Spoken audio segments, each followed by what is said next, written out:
श्री सद्गुरुदेव भगवान की जय।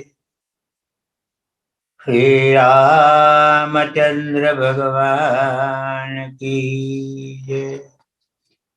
गुरुर्ब्रह्मा गुरुर्विष्णु गुरुर्देवो महेश्वरः। गुरु साक्षात् परब्रह्म तस्मै श्री गुरवे नमः। नीलाम्बुजश्यामलकोमलाङ्गं सीतासमारोपितवामभागम्। नीलाम्बुजश्यामलकोमलाङ्गं सीतासमारोपितवामभागम्। पाणौ महाकाय कटारुचापं नमामि रामं रघुवंशनाथम्।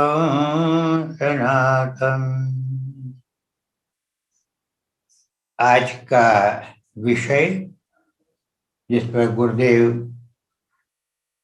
अपनी अमृतवाणी से भक्तों को समझाते हैं वह है फिर हमारी सर्व चिंता उन्हें रहेगी। तो कब, इस विषय में अब आगे का बहुत महत्वपूर्ण सुंदर उनका विवरण है। कार्तिक शुक्ला चतुर्थी 1/11/62 को गुरुदेव कहते हैं, गुरुरेव जगत सर्वम ब्रह्मा विष्णु शिवात्मकम गुरुः परतरम नास्ति तस्मात् संपूजयेत् गुरुम्। श्री गोस्वामी जी गुरु वंदना करते हुए स्पष्ट कहते हैं कि कृपा सिंधु गुरु नररूप हरि है और गुरु परतरम नास्ति तस्मात् संपूजयेत् गुरुम्। कबीर जी गोविंद कहते हैं, गोविंद हरि जब तक नारायण स्वरूप में रहते हैं तब तक मनुष्य की मर्यादिक सांसारिक दृष्टि उस सच्चिदानंद रूप घन रूप राशि की कोटि कोटि सूर्य सम तड़ित प्रभा को देख नहीं पाते हैं, क्योंकि इतना प्रकाश और तेज मनुष्य की आंखें सहन नहीं कर पाती है। मनुष्य के सामने तो भगवान को भी मनुष्य के रूप में ही आना पड़ता है। गोस्वामी जी इसलिए कहते हैं कि साक्षात भगवान श्री हरि ही नर रूप धारण करते हैं। क्यों? जीव को भगवान का स्वरूप देखने में आ सके इसलिए। मानव इस तरफ जीव है तो दूसरे छोर तरफ भगवान है। भगवान के तेज प्रकाश से जीव की आंखें चौंधिया जाती है। अब दोनों के बीच में संबंध कैसे हो सके? तो स्वयं श्री हरि करुणा करके नारायण स्वरूप में से नररूप धारण कर श्री गुरु के स्वरूप में स्वयं श्री हरि ही जीव के पास पहुंचते हैं। इस प्रकार श्री गुरु के स्वरूप धारण करके भगवान अपने तक पहुंचने का मार्ग जीवों के लिए सुगम बना देते हैं। बिना गुरु के माध्यम भी भगवान को प्राप्त कर सकते हैं। इसमें सत्य, नीति, अहिंसा पर असाधारण श्रद्धा, लगन तथा निष्ठा होनी चाहिए और मानवता का सांगोपांग आचरण द्वारा सम्यक निर्वाह होना चाहिए। दैवी संपत्ति की निष्ठा और लगन द्वारा वह बराबर आत्मोन्नति प्राप्त करेंगे। बिना गुरु के माध्यम भी भगवान को प्राप्त कर सकते हैं, लेकिन इसमें सत्य, नीति, अहिंसा पर असाधारण श्रद्धा, लगन तथा निष्ठा होनी चाहिए और मानवता का सांगोपांग आचरण द्वारा सम्यक निर्वाह होना चाहिए। बिना गुरु के माध्यम के भी भगवान को प्राप्त कर सकते हैं। दैवी संपत्ति की निष्ठा, लगन द्वारा वह बराबर आत्मोन्नति प्राप्त करेंगे। साधारण बहुत जन समूह के लिए तो गुरु के द्वारा ही भगवान के मार्ग पर अग्रसर होना सुलभ पड़ता है। अनजान लंबे मार्ग अकेले ही यात्रा प्रारंभ करने में ज्यादा कष्ट और परिश्रम उठाने पड़ते हैं। श्री गुरु के आश्रम पहुंच जाने में श्री गुरु उस मार्ग को सरलता से कैसे पार करना यह दिग्दर्शित करते हैं और मार्ग में कहाँ, कब, कैसे कैसे अवरोध आते हैं वह भी गुरुदेव को ज्ञात होता है और इन अवरोधों से हमारी रक्षा भी गुरुदेव करते हैं। गुरुदेव मार्गदर्शक भी है और रक्षक भी है। शिष्य को गुरु में पूर्ण विश्वास, पूर्ण निष्ठा भर होनी चाहिए, तो बाकी सब गुरुदेव संभाल लेते हैं। गुरुदेव की शक्ति में, कृपा में अटूट हार्दिक श्रद्धा हो कि मेरे ही गुरुदेव सर्वसमर्थ और सर्व मनोरथों को पूर्ण काम करने वाले साक्षात कल्पतरु है। एक बार उनके श्री चरणों में अपने को समर्पित कर दिया जावे, बस फिर हमारी सर्व चिंता उन्हें रहेगी। जीवन मृत्यु के विषय पर गुरुदेव भगवान समझाते हैं, जब तक प्राणवायु का संचार नासिका द्वारा होता रहता है तब तक जीवन और प्राणवायु का गमन आगमन बंद हो जाता है, तब मृत्यु शब्द का प्रयोग होता है। प्राण धारणे धातु से जीवन शब्द बना है और मृड प्राण त्याग से मृत्यु शब्द बना है। जब तक प्राणवायु है तब तक अंधा भी जीवित कहा जाता है। प्राणवायु का संबंध शरीर से हट जाता है तब सभी इंद्रियों से संयुक्त होने पर भी मृत माना जाता है। इसलिए प्राण को सबसे उत्तम माना जाता है।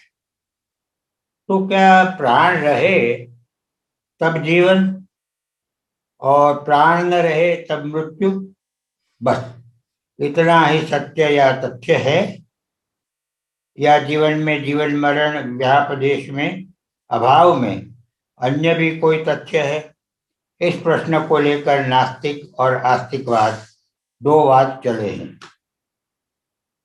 नास्तिक कहता है कि पंचभूतों के स्व स्व मात्रा के मिल जाने पर एक शक्ति उत्पन्न हो जाती है, यह है जीवन। इन पंचभूतों का विघटन हो जाता है तब मृत्यु। शरीर के पूर्व चैतन्य नाम की न कोई सत्ता थी, न मृत्यु के पश्चात उस शरीर से संबंध रखने वाला तत्व किसी लोकांतर या किसी भी रूपांतर में अवशेष रहता है। जो शरीर द्वारा किए गए भले बुरे कर्मों का फल भोग करे, इसलिए आनंद पूर्वक शरीर रूपी आत्मा का किन्हीं भी सत असत उपायों द्वारा आप्यायन करते रहो और आनंद से जीवन जियो। भस्मीभूतस्य देहस्य पुनरागमनं कुतः ऋणं कृत्वा घृतं पिबेत्। इस स्थिति के अनुसार शरीर की उत्पत्ति कामासक्त पुरुष के देह संबंध के अतिरिक्त और कुछ भी नहीं है। आस्तिक कहता है, यदि जीवन और मृत्यु अर्थात शरीर की उत्पत्ति और विनाश का कोई परोक्ष कारण नहीं है, तो सभी मनुष्य समान रूप, शरीर, आयु भोग वाले होने चाहिए। फिर विषमता का क्या कारण है? नास्तिक कहता है कि किसी देश की जलवायु, खान पान, आर्थिक व्यवस्था के ढांचे के अनुसार रूप, आयु, अवस्था निर्भर करती है। तब आस्तिक पूछता है, जन्म से अंधे क्यों उत्पन्न होते हैं और इसके पहले के या बाद के बच्चों में क्या इस प्रकार का इंद्रिय दोष नहीं है?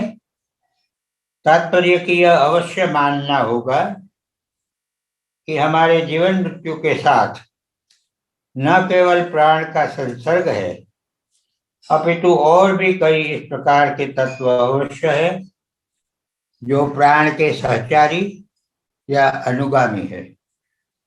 यह तत्व समुच्च होकर जैसे इस शरीर को धारण करता है, उसी प्रकार से शरीरांतर धारण की क्षमता भी रखता है। जैसे भूलोक में इस शरीर द्वारा रहता है, इसी प्रकार इस लोक में देहांतर और लोकांतर में भी शरीरांतर प्राप्त करने की क्षमता भी रखता है। इसलिए लिंग शरीर पंच ज्ञानेन्द्रिय, पंच कर्मेंद्रिय, पंच प्राण, मन और बुद्धि में पड़ा हुआ चैतन्य अधिष्ठान का चिदाभास यह जीव से लिया जाता है। 17 तत्व वाला जीव कर्मानुसार शरीरांतर में गतागत करता रहता है। इस प्रकार अधिष्ठान चैतन्य, लिंग देह और चिदाभास, इनकी कभी मृत्यु नहीं होती, न इनका कभी जीवन होता है। इनसे युक्त शरीर का ग्रहण जन्म और उस शरीर का त्याग मृत्यु मानी जाती है। गीता के दूसरे अध्याय के 22 श्लोक को पूज्य गुरुदेव उद्धृत करते हैं। वासांसि जीर्णानि यथा विहाय नवानि गृह्णाति नरोपराणि तथा शरीराणि विहाय जीर्णानि यन्याति संयाति नवानि देहि। पुराने वस्त्र के त्याग और ग्रहण में कुछ निमित्त होता है, उसी प्रकार कर्म निमित्तक ही देहांतर के धारण करने का कारण है। छांदोग्य उपनिषद में सन्मूला सौम्य इमाः सर्वाः प्रजाः सदायतनाः सत्य प्रतिष्ठा कहकर सिद्ध किया है कि सौम्य इस समस्त संसार का मूल तत्व है और इस सब प्रजा का एकमात्र सर्वाधिष्ठान है और सब प्रजा सत्तत्व में ही स्थिर है। इसी प्रकार शरीर से भिन्न, प्राण से भिन्न तथा इंद्रिय ग्राम से भिन्न एक तत्व है जो शरीरांतरों में गतागत करता है। और जीवन तथा मृत्यु ये दो गतियां हैं। विचारणीय बात यह है कि आखिर वह तत्व जो पूर्वोक्त 3 वस्तुओं का संग है, वह कैसे मनुष्य और स्त्री के शुक्र शोणित में पहुंचा, कहाँ से गया और कैसे गया? काल, स्वभाव, नियति, यदेच्छा, भूत, प्रभृति, आत्मसंयोग शरीर के कारण होते हैं। केवल आत्मा इस संबंध में कारण नहीं माना जाता। अंकुर का कारण केवल बीज नहीं है, न केवल भूमि और न केवल कृषक। बीज, भूमि, कृषक, जल, वायु सभी समूहित होकर अंकुर के कारण बनते हैं। वही एक तत्व ब्रह्म व आत्मा सर्वत्र है। कर्मानुसार उसी का देहांतर में प्रवेश और निर्वेश होता है। कोशित की ब्रह्मोपनिषद में लिखा है, जो लोग इस संसार को छोड़कर परलोक में जाते समय पहले चंद्रमा में पहुंचते हैं, यदि उन जीवों के कर्म तुरंत जन्म लेने योग्य होते हैं तो वे वर्षा द्वारा भूमि पर आ जाते हैं और जिस शरीर के उपयोगी उनके कर्म होते हैं उस शरीरों में वे पहुंच जाते हैं। कोई कीड़े पतंगे, पक्षी, सिंह, कोई मनुष्य, कोई देव गंधर्व इत्यादि शरीरों में जन्म ग्रहण कर लेते हैं। मृत्यु का नाम सुनते ही मानव हृदय कंपित होता है। देह त्याग के समय जीवात्मा को 4 प्रकार की यातना सहन करनी पड़ती है।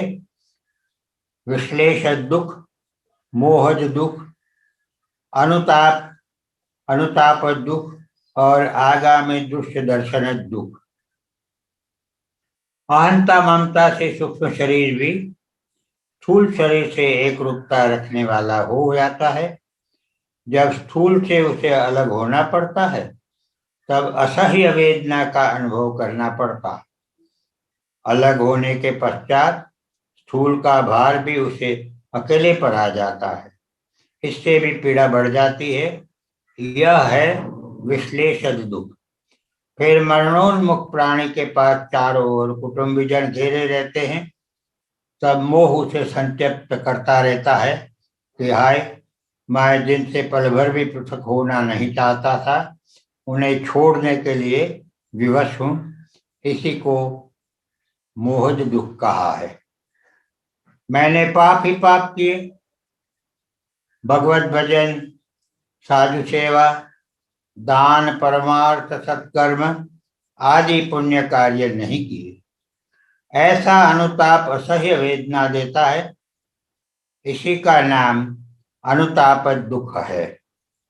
मृत्यु के समय भावी दृश्य उपस्थित हो जाता है, जिससे पापात्मा को बड़ी घबराहट होती है कि अब मुझे अकेले ही रौरव आदि भयंकर नरकों में यातनाएं भोगनी पड़ेगी।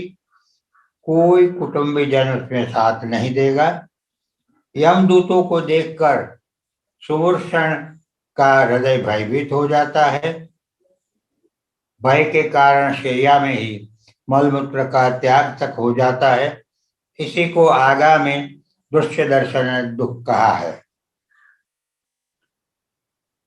गुरुदेव पूछते हैं आगे के विषय में कि क्या कुकर्मों का दुष्परिणाम भोगना नहीं पड़ेगा।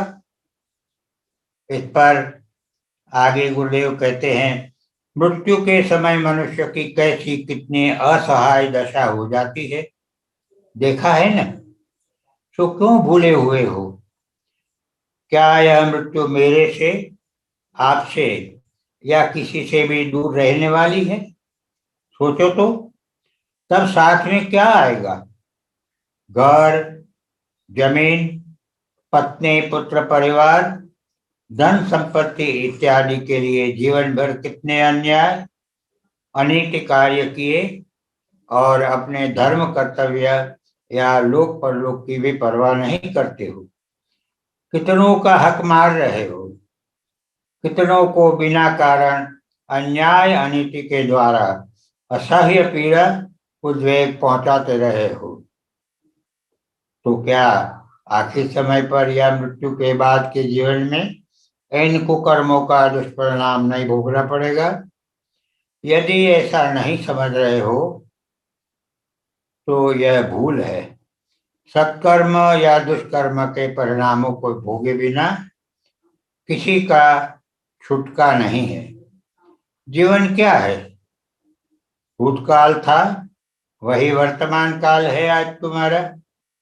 जो तुम्हारा आज का वर्तमान काल का जीवन है, वैसा ही जीवन फल रूप में है तुम्हारा भविष्य बनेगा। अब तुम सोचो, भविष्य का जीवन तुम स्वयं ही आज कैसा बना रहे हो? किस प्रकार के ढांचे में तुम जीवन बिता रहे हो? वही ढांचा है तुम्हारे मृत्यु के बाद का। मुझे कोई स्वर्ग नरक के बारे में पूछता है, तब यही विचार आता है कि भाई, मृत्यु के बाद के जीवन की चिंता करते हो तो मृत्यु के पहले के जीवन की चिंता भी करो ना। मैं कहता हूं कि स्वर्ग या नरक यहीं पर जीते जी प्राप्त होते हैं। मृत्यु के बाद स्वर्ग नरक या मोक्ष की प्राप्ति होती है। ऐसा समझना भूल है। तुम्हें तुष्टि व आनंदानुभूति कितनी है? तुम्हें निरुत्साह, निष्क्रियता, प्रमाद, मोहांधकार कितने हैं? तुम्हें राग, द्वेष, जलन, वासनाग्नि कितनी है? ये सारी बातें अंतःकरण को खूब टटोल टटोल कर सही सही जानो और सही सही उत्तर दो, तब फिर मैं फौरन बता दूंगा स्वर्ग, नरक, मोक्ष, पुनर्जन्म कहाँ है और तुम्हारे उनमें से कितनी दूर है। स्वर्ग नरक की कल्पनाओं में रहना सबको प्रिय लगता है, परंतु वास्तविक शुभाशुभ जीवन व्यवहारों के बारे में सोचना समझना नहीं है। यही बड़ी भारी विडंबना है। सुख व भला अच्छा लगता है, सब कोई चाहता है, पर सुख क्या, भला क्या और किस प्रकार प्राप्त किया जा सकता है, इसको समझने को तैयार ही नहीं है। और यही आश्चर्य। मैं कौन हूं, कहां से आया हूं, क्यों आया हूं? इस शरीर में आया, उसके पहले भी मेरी कोई स्थिति, सत्ता थी या नहीं? अगर थी तो क्या, वो कहाँ थी? पहले इस शरीर के छूटने के पश्चात मेरी क्या स्थिति होगी, क्या सत्ता होगी, क्या गति होगी और कहाँ जाऊंगा? मृत्यु के बाद क्या है, मेरा क्या होगा? अगर जीवन मृत्यु के माध्यम के द्वारा भी शाश्वत आत्म चैतन्य तत्व का अखंड प्रवाह रहता हो, तो वह किस प्रकार से रहता है? यहाँ जो कुछ भी है सब परिवर्तनशील है, परंतु उनका अधिष्ठान जो आत्म तत्व ही शाश्वत है, हम उसी को भूले हुए रहते हैं। इसलिए बुद्धि का प्रथम कर्तव्य यही है कि इस परिवर्तनशील में शाश्वत तत्व क्या है, उसे जानने को प्रवृत्त होना। श्री गुरुदेव ने फोटो के नीचे लिखा, जीवन से थकना ठीक है, प्रश्न मार्क किया है। जीवन से थकना ठीक है, साधन संपत्ति ही सत्य संपत्ति है। पश्चात श्री गुरुदेव ने कहा, महात्मा की जटा कुछ कुछ बढ़ गई थी, पूर्व की ओर जा रहे थे। मार्ग में पश्चिम की वायु की झकोरों से जटा के बाल मुंह पर, आंखों पर आवरण करने लगे, तो महात्मा झटपट पश्चिम की ओर मुड़ गए और बस पश्चिम को चलते गए। साधु को क्या पूर्व क्या पश्चिम, सब दिशा बराबर वसुधैव कुटुंबकम है। तो कोई एक सीमित परिवार, घर जायदाद, खेत बाड़ी आदि तो होते नहीं है। केवल लंगोटी भर घूमते साधु ने जब अमुक निश्चित गांव का रास्ता पूछा, तो लोगों ने हंसकर कहा, निश्चित गांव का रास्ता क्यों पूछते बाबा जी, जो गांव आवे वही अपना। मुझे एक घटना याद आ गई। उत्तराखंड में एक संत के दर्शन हुए थे और श्रोताओं में से किसी ने पूछा कि बाबा, आप कहीं जाना होता तो कैसे निश्चित करते हैं? आप तो जंगल में भी रुक जाते हैं, गांव की सीमाओं के बाहर भी रुक जाते हैं, तो आगे का कार्यक्रम कहाँ जाना कैसा निश्चित करते हैं? तो उन्होंने हंस के जवाब दिया था कि मेरा जो चिमटा है ना, जहां रुकता हूं वहां मैं उसको जमीन में गाड़ता हूं, और जब चिमटा वहां से गिर जाता है तो जिस दिशा में गिरता है बस उस दिशा में मैं चलता जाता हूं। तो उनको कोई वहां अपनी जमीन जागीर तो होती नहीं है। और कोई अपना निर्णय निश्चित होता भी नहीं है, तो ऐसे संत लोग होते हैं वसुधैव कुटुंबकम। तो उसी में जो चिमटा जिस तरफ गिरता है उसी में ईश्वर इच्छा, ईश्वर की प्रेरणा मान लेते हैं और चल देते हैं। उत्तम भजन हृदय का अभ्यास है। लोग भजन करते हैं और उसके विषय में जानकारी रखना चाहते भी है कि भजन कैसे करना, क्या करना, किस प्रकार से करना, आदि आदि। तो गुरुदेव ने 5/11/1962 पुष्कर में गुरुदेव ने कहा, भजन के अभ्यास का मूल मौन और एकांत है। भजन के अभ्यास का मूल मौन और एकांत है। उत्तम भजन हृदय का अभ्यास है। जिसने त्याग किया है वह दयावान होता है। उदारता से ही ईर्ष्या छूटती है। एक संत ने किसी एकांती जिज्ञासु से पूछा कि तू अकेला क्यों रहता है, संग का त्याग क्यों किया है। जिज्ञासु ने कहा कि अपने कार्य में ही ऐसा मग्न व व्यस्त हूं कि किसी के संग की इच्छा नहीं होती। संत ने पूछा कि वह कौन सा कार्य है। तब जिज्ञासु ने हाथ जोड़कर कहा कि क्षण क्षण में अहर्निश भगवान के उपकार होते रहते हैं और मुझसे पाप होते रहते हैं, तो मैं अपने पापों की क्षमा कराता रहता हूँ और भगवान के उपकारों का धन्यवाद करता रहता हूँ। इस कारण मुझे किसी के संग का अवकाश नहीं रहता है और न तो संग की अभिलाषा भी करता हूँ।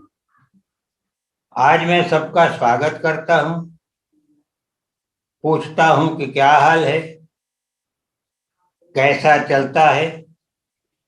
पहले परस्पर एक दूसरे के व्यवहार की बात नहीं पूछते थे, साधु समाज की बात करता हूँ। बड़े विचित्र साधु होते हैं। अयोध्या जी की बात है, हनुमानगढ़ी के संत निवास में हम बहुत से संत मंडली के साथ रहे हुए थे। रात्रि के शांत समय में दूसरे यात्री संत पधारे। हम में से एक ने उनको पहचाना तो पूछा कि महाराज जी दंडवत, कहिए क्या हाल है।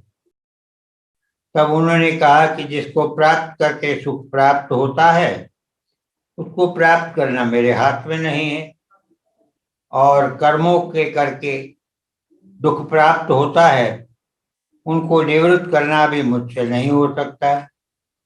तो मैं सर्वदा चिंता में रहता हूँ। ये कार्य तो मेरे भगवान के हाथ में है, इसलिए मेरे समान दुखी और अनाथ कोई नहीं है। मुझे कभी कभी प्रश्न पूछा जाता है, गुरुदेव कहते हैं, आपकी उम्र कितनी है। हमारे साधु की भाषा में इसका उत्तर यही हो सकता है कि मैं तो महापापी हूँ, अत्यंत अशक्त निर्बल हूँ, अपने प्रारब्ध को पड़ा पड़ा भोगता हूँ और काल की ओर खड़ा निहारता हूँ। अब उम्र भी क्या कहे, जबकि प्रातः काल तो उठे हैं, लेकिन इतना भी निश्चित नहीं होता कि हम रात्रि पर्यंत जिंदे ही होंगे। काल की चक्र की गति को तो देखो और सोचो। दया और क्रोध के विषय में पूज्य गुरुदेव कहते हैं, प्राणी मात्र के प्रति कर्म से, मन से तथा वाणी से सदा सर्वदा अद्रोह पूर्वक रहना, दया करना और दान देना, यह सत्पुरुष का सनातन धर्म है। दया सर्वधर्म का मूल है।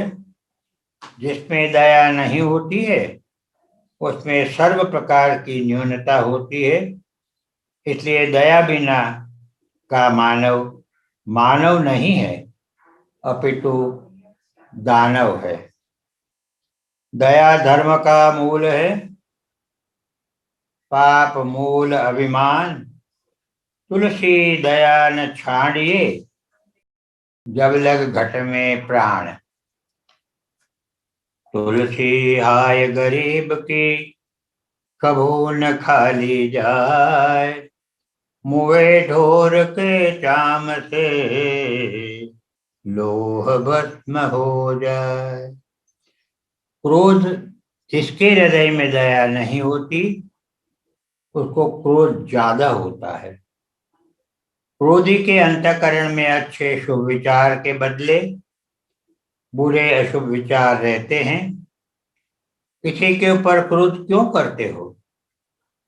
जब तुम्हारी इच्छा के विपरीत होता है तब। क्रोध क्यों करते हो? तुम्हारी इच्छा के अनुकूल सब कुछ हो गए, ये तो कदापि काल होने वाला नहीं है। किसी से भूल हो गई तो भूल करने वाले के प्रति क्रोध नहीं करना चाहिए, परंतु दया भाव रखना चाहिए। इसीलिए कहा गया है कि जिसके हृदय में दया नहीं होती वह क्रोधी होता है, और दया हुए तो क्रोध आते ही। दया भी आएगी तो फौरन ख्याल आएगा कि क्रोध करके सामने वाले को मैं कितनी व्यथा और कितनी पीड़ा पहुंचाता हूं। तो दया होती है तो क्रोध निर्बल पड़ जाता है और नाश हो जाता है। क्रोधी को चंडाल कहा गया है। पक्षियों में कौवा चंडाल पक्षी है, पशुओं में गधा चांडाल है, मनुष्य में क्रोधी चांडाल है, और निंदक तो सर्व में चांडाल है। बहुत उपदेशात्मक सूत्र दिया है गुरुदेव ने। इसका मैं पुनरावर्तन भी करता हूं जिससे हम इसमें विचार करके और भविष्य में सावधान रहे। क्रोधी को चांडाल कहा गया है। पक्षियों में कौवा चांडाल है, पशुओं में गधा चांडाल है, मनुष्यों में क्रोधी चांडाल है, और निंदक तो सर्वकाल में चांडाल है। तो हमें जितना हो सके निंदा से बचना चाहिए। अक्सर दो चार लोग मिल जाते हैं तो निंदा कार्य में लग जाते हैं, सबको उसमें रस आने लगता है। सावधान रहे इस बारे में। चांद्रोदय नाम के ग्रंथ में कहा है, कथा है कि भगवत भक्ति के प्रभाव से आसुरी संपत्ति सब दुखी होने लगी। तब निराशित होने लगी तो सबकी सभा बैठी कि क्यों हम निराशित होते जा रहे हैं। सबको अपना कार्य क्षेत्र बराबर संभालना चाहिए, छोड़ना नहीं चाहिए। सबके कार्यों की रिपोर्ट लेने लगे।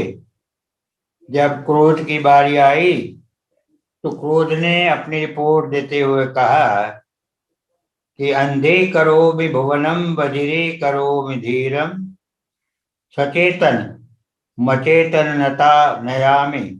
अर्थात मैं तो संसार को अंधा और बधिर कर देता हूं तथा धीर सचेतन को अचेतन करता हूं।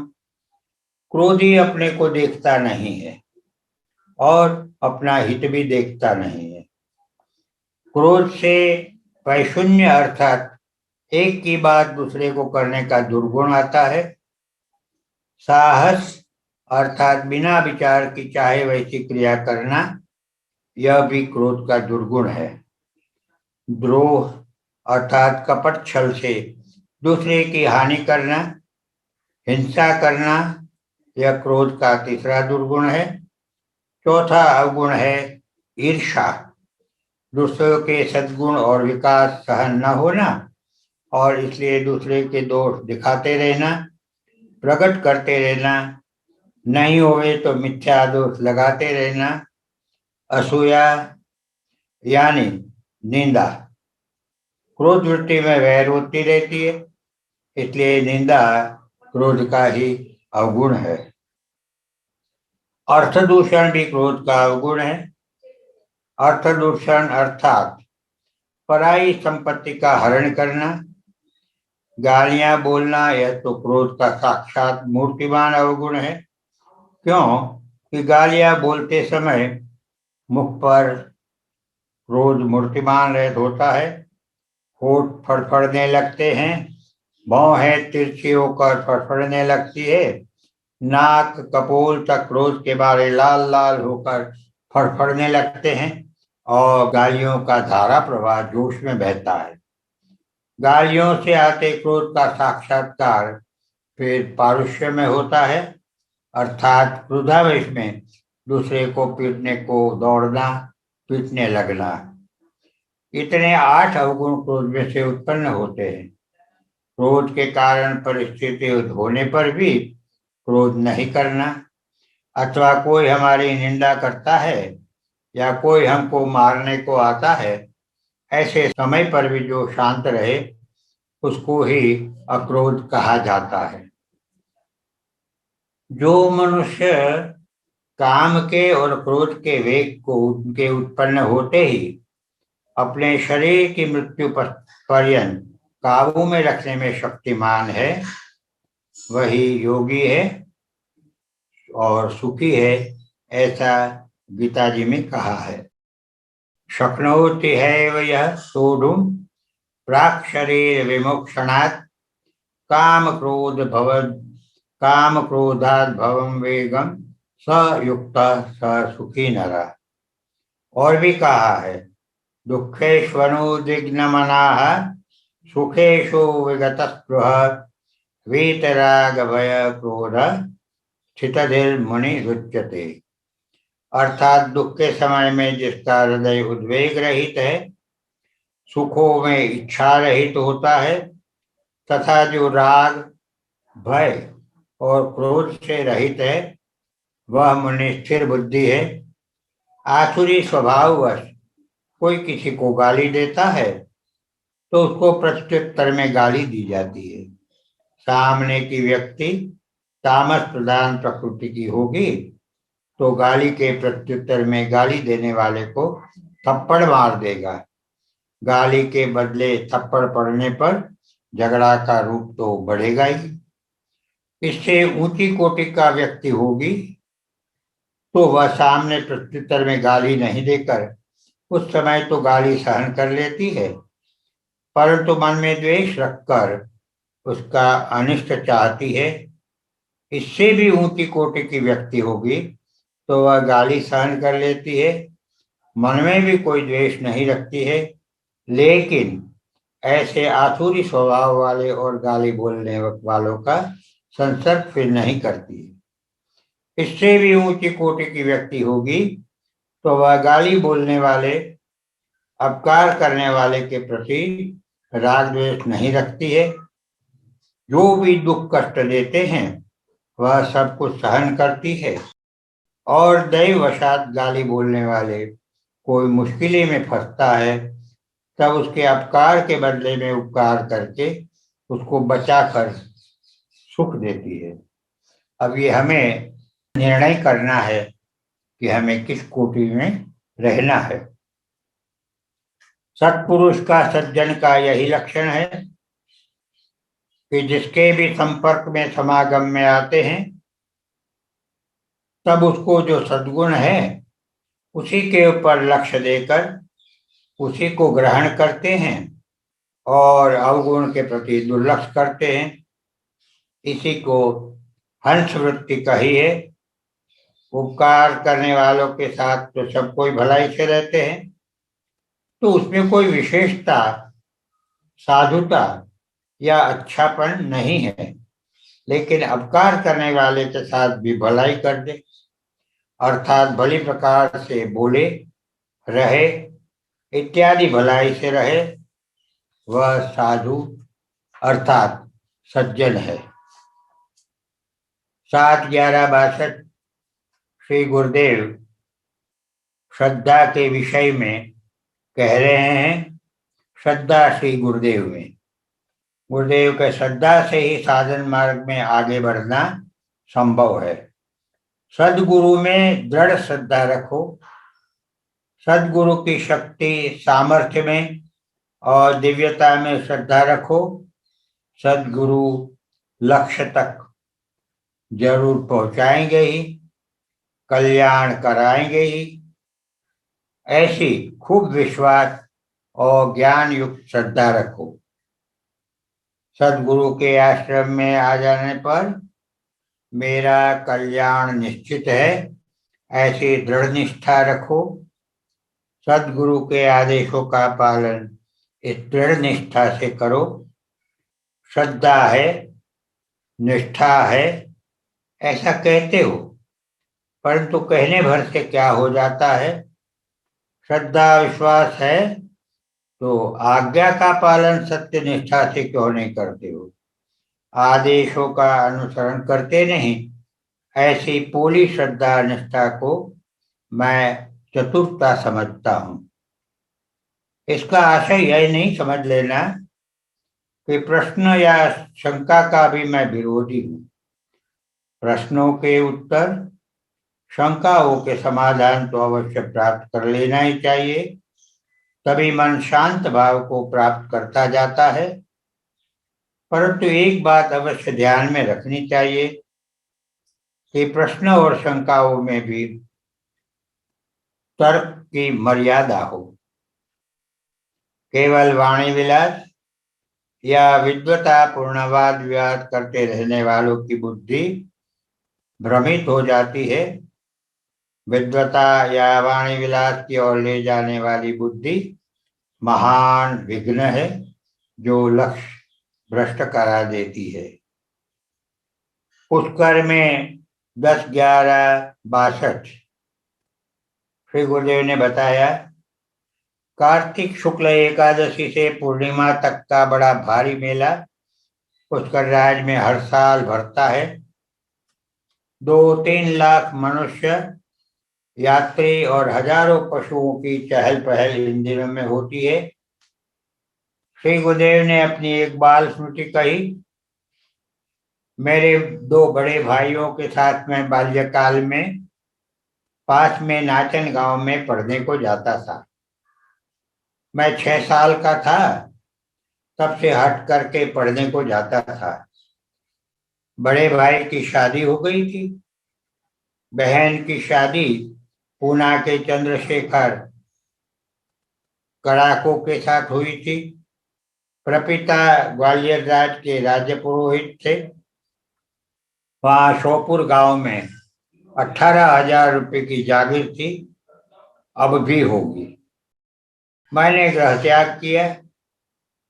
बाद में 5-7 साल में ही बड़े भाई की मृत्यु हो गई, ऐसा अनायास जानने में आया।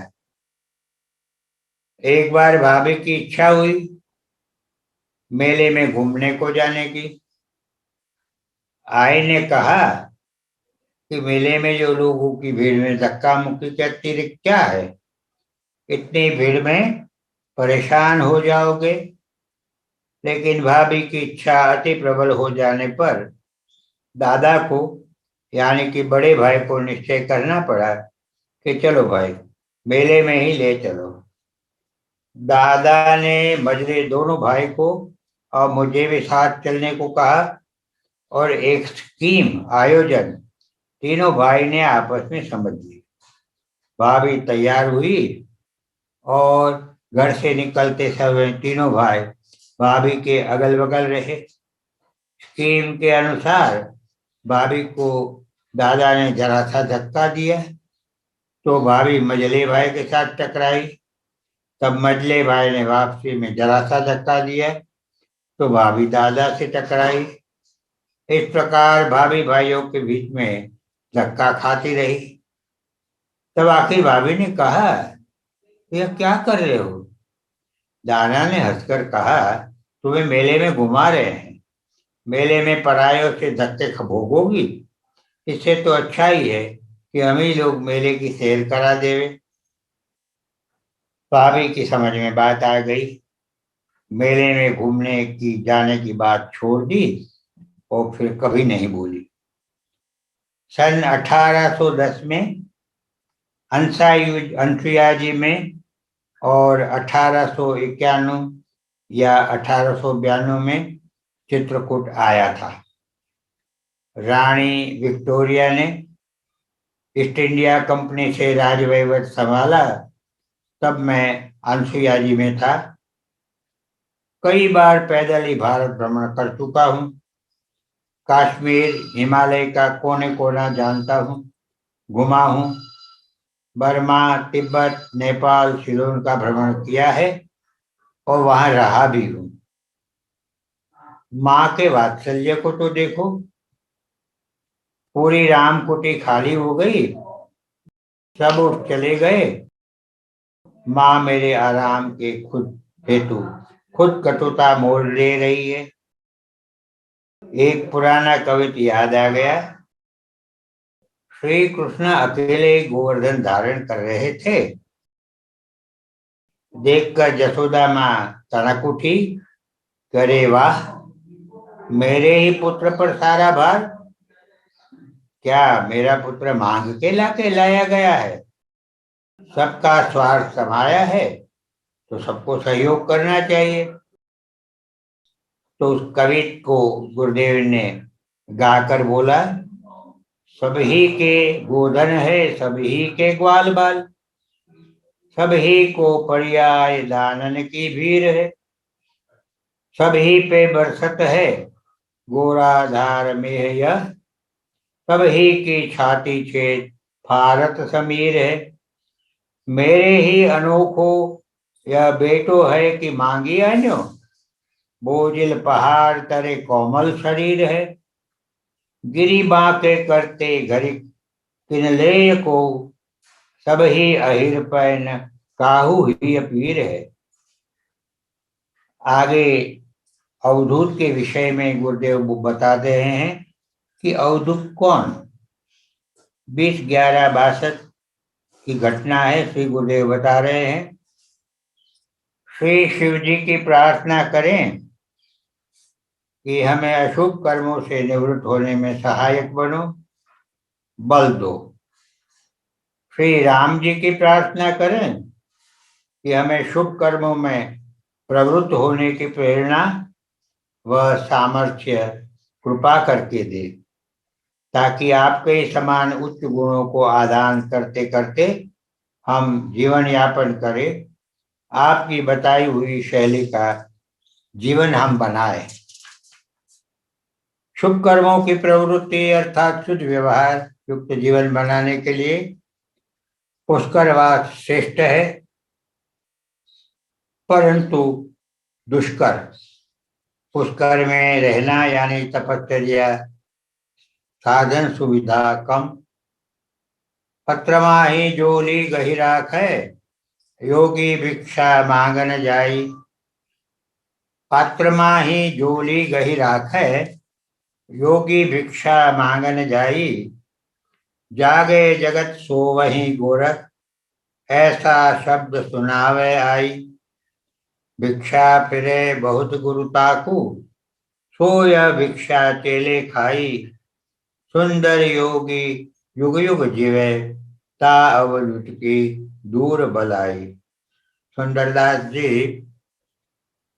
दादू दयाल के वरिष्ठ शिष्य थे और उन्होंने सुंदर विलास नाम की किताब लिखी है और उसमें अवधूत के विषय में ये पंक्तियां है। पात्र माही जोली गही राखै, योगी भिक्षा मांगन जाई। जागे जगत सो वही गोरख, ऐसा शब्द सुनावे आई। भिक्षा फिरे बहुत गुरुता को, सो यह भिक्षा चेले खाई। सुंदर योगी युग युग जीवे, ता अब दुष्ट की दूर भलाई।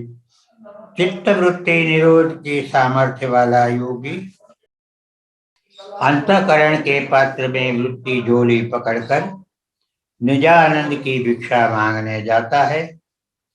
अज्ञानी जीवों का समूह जगत शब्द आदि विषयों में जागता है और गोरख अर्थात इंद्रियों की निषिद्ध विषयों में से रक्षा करने वाला योगी उन विषयों में सोता है। निजानंद की भिक्षा के लिए बहुत योगी गुरुओं ने पुरुषार्थ किया है और पथ निर्देश किया है। वही निजानंद की भिक्षा इस गोरख जीव ने शिष्य ने खाई और ऐसे श्री अवधूत के सर्व रोग दूर होते हैं।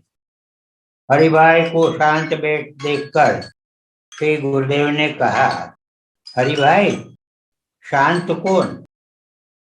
हरिभाई ने कहा, आज मैं जवाब में कुछ नहीं कहूंगा। श्री गुरुदेव ने पूछा, क्यों, क्या बात हुई है आज हरिभाई? कुछ खास बात नहीं है।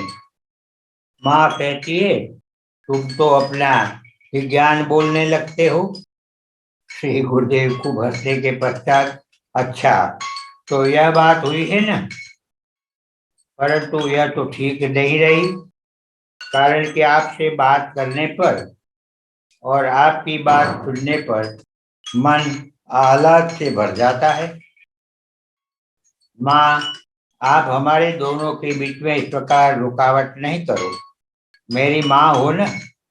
माँ ने कहा, नहीं राम, मैंने ऐसा नहीं कहा था, परंतु पहले कहा था कि श्री गुरुदेव को ही बोलने देना, ताकि आपकी वाणी सुनकर हमें आनंद मिले। श्री गुरुदेव ने कहा, तो सुनिए माँ, तुम्हारे राम की वाणी। शांत कौन?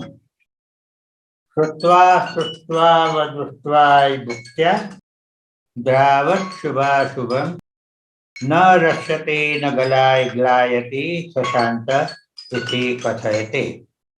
माँ, अब तो हरिभाई बोले न। और माँ हंस पड़ी। श्री गुरुदेव ने कहा, हरिभाई तो क्या सोच में पड़ गए? हरिभाई ने कहा, सोच में पड़ा, अवधूत की व्याख्या का एक श्लोक मुझे तो याद आ गया और बहुत बार ऐसे ही याद आता है। श्री गुरुदेव ने कहा, बताइए वह श्लोक हरिभाई। हरिभाई ने कहा, अवधूत कौन?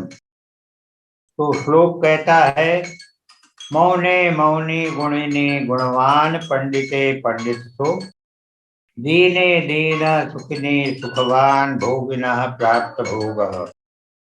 भूख है भूखो युवती से युवा वाग्मिषु प्रौढ़ वाग्मी धन्यो कोपी त्रिभुवन जय यो वधूते वधूतः। श्री गुरुदेव ने किसी के थोड़े कुछ गुणों की स्तुति करना यह असूया का अभाव हो।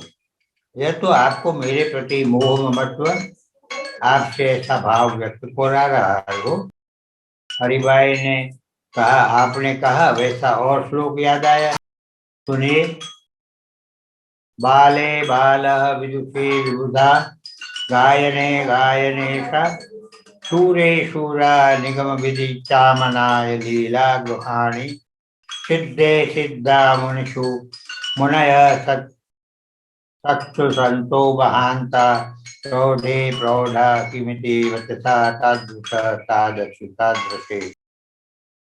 इस प्रकार अवधूत के लक्षण और ये बातें चल रही थी, तो गुरुदेव ने कहा, एक बात कह दूं, भारत कभी भी साम्यवादी नहीं बनेगा।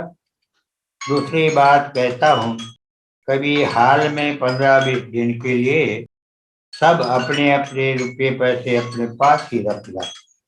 रतलाम के बाया शंकर भाई ठाकुर समूह में बैठे थे। श्री गुरुदेव उनको खानदान कहकर बुलाते थे। श्री गुरुदेव ने कहा, तो खानदान, मजे में हो ना? माया शंकर भाई ने कहा, जी हाँ बापू, आपकी कृपा है। गुरुदेव ने कहा, अभी 15-20 दिन के लिए रुपयों की उथल पुथल नहीं करके अपने पास ही रखना। भारत को तो कुछ होगा नहीं, अपितु दान चोरी से बहुत अनाज चीन में जाने लगेगा। आपके अपने ही लोगों में देशद्रोह है। मायाशंकर भाई रतलाम पहुंचे। उन्होंने ब्याज पर रुपये रखे थे, वे वापस ले आए। श्री गुरुदेव ने कही हुई बात वे भूल गए। रुपये दूसरी पार्टी को ब्याज पर दिए। दूसरे रोज उनका जामनगर जाने का हुआ। 20 दिन के बाद रतलाम आने पर मालूम हुआ कि वह पार्टी फेल हो गई है। अब उनको पुष्कर में श्री गुरुदेव ने कही हुई बात का स्मरण हुआ। उन्होंने श्री गुरुदेव को पत्र द्वारा अपनी विपत्ति जनाई और रक्षा की प्रार्थना की।